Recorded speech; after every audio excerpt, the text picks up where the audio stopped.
Salut, c'est Trado, content de vous retrouver pour la mise à jour de l'indice parisien. Encore toutes mes excuses pour ne pas avoir été capable de vous fournir l'analyse vendredi, comme d'habitude, puisque j'étais en déplacement, et également toutes mes excuses pour la publication tardive de cette même vidéo, qui n'a pas pu être publiée aussitôt que je voulais. Alors, les choses ont beaucoup changé en l'espace d'une séance, d'où l'intérêt effectivement de suivre les choses au jour le jour.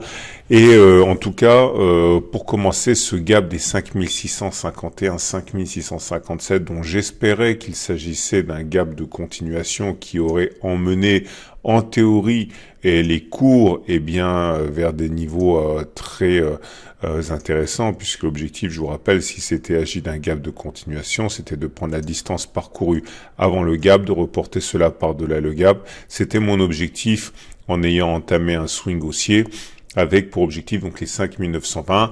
Force est de constater que le gap a été rebouché, donc il ne s'agit pas d'un gap de continuation. Le scénario que j'avais en tête donc n'est pas valable, n'est plus valable, on peut pas le savoir avant. En tout cas, ce qui est sûr, c'est que ce n'était pas un gap de continuation, c'était soit dans l'état actuel des choses, soit un gap commun qui donnerait donc naissance et qui confirmerait en fait ce qu'on soupçonne la possibilité d'un trading range, soit il s'agirait d'un gap d'essoufflement. Alors le gap d'essoufflement me semble un petit peu plus difficile à tenir parce que la période de hausse comme ça était pas si forte, pas si violente qu'elle mérite un gap d'essoufflement, mais en tout cas c'est pas le scénario que les haussiers avaient en tête. De toute manière, c'était un trade, un swing baissier, je l'avais annoncé en temps réel, risqué parce qu'on était face à des résistances importantes, 5745, 5690, etc. La seule raison pour laquelle je l'ai entrepris, c'est d'une part que j'avais un petit peu d'avance sur mon compte de trading, et d'autre part parce que l'objectif par rapport au risque était vraiment très intéressant, et même s'il y avait qu'une chance sur 2 ou voire même sur 3 que cela fonctionne, c'était assez intéressant quand même. Je vous rappelle que mon stop loss il est toujours actif, j'ai pas été stoppé, mon stop loss il est en dessous de cette bougie-là. Je vous rappelle, l'idée c'est que j'ai utilisé les Fibonacci, j'ai considéré qu'on avait une belle impulsion haussière et qu'il était normal que l'on retrace un petit peu. Donc mon stop, il est en dessous des 38,2% de Fibonacci, aux environs de 5390 par là.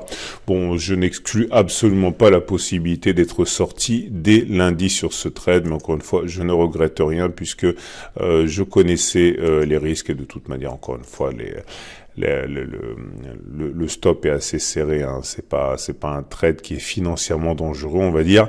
En tout cas, on vient d'ouvrir un autre gap ici, celui des 5667, 5673, dont on peut se demander ce dont il s'agit, et on peut s'interroger sur sa nature. Il peut s'agir d'un gap de rupture, c'est-à-dire que la tendance était haussière. Si c'est un gap de rupture, c'est un gap qui donne naissance à une tendance qui ne sera plus haussière. Moi, je pense davantage à un gap commun, puisque c'était un gap commun qui a été ouvert avant, un autre gap commun qui a été ouvert, à mon avis, aujourd'hui. Ça veut dire simplement qu'on est parti pour un trading range qui va accompagner la période d'incertitude à laquelle on assiste. Également, j'avais pas eu l'occasion d'en parler, je sais plus si j'en avais parlé ou pas, mais il y avait un turtle soup ici. En fait, c'était sur cette bougie du 15 octobre. J'avais expliqué que on avait fait un plus haut de 20 bougies. Le précédent plus haut de 20 bougies était là. Et nous avions une clôture néanmoins qui se faisait en dessous du précédent plus haut. J'avais expliqué, oui je m'en souviens maintenant, je l'avais expliqué qu'il fallait mettre un stop assez large au-dessus et pour bénéficier d'une impulsion baissière. Bon, ceux qui ont pris l'option baissière et pas l'option haussière comme moi, c'est-à-dire ceux qui ont pris l'option turtle soup baissière et pas l'option haussière gap continuation, sont en situation de gain là déjà.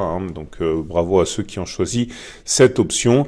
Je vous rappelle également que la tendance est on a eu un croisement aussi fort ici sur cette bougie, la M7 qui monte, la M20 qui monte. On verra. En tout cas, pour l'instant, la M20 est plate, donc il n'y a pas de tendance. Et à moins qu'il y ait du retard à l'allumage, on peut toujours espérer que le croisement haussier fort porte ses fruits à un moment. Là, ça s'appelle une étoile du soir, hein, ce qu'on avait là, ou une étoile filante, pardon, avec une longue mèche haute et un petit corps rouge, comme ça, c'est un signal qui est baissier, hein, c'est en chandelier japonais. Quoi donc, que dire d'autre? Les indicateurs techniques, vous avez le RSI qui est au-dessus de 50, donc ce n'est pas baissier. Le momentum qui est toujours croissant, ça c'est haussier avec au-dessus de 0. Le MACD au-dessus de son signal, c'est bien.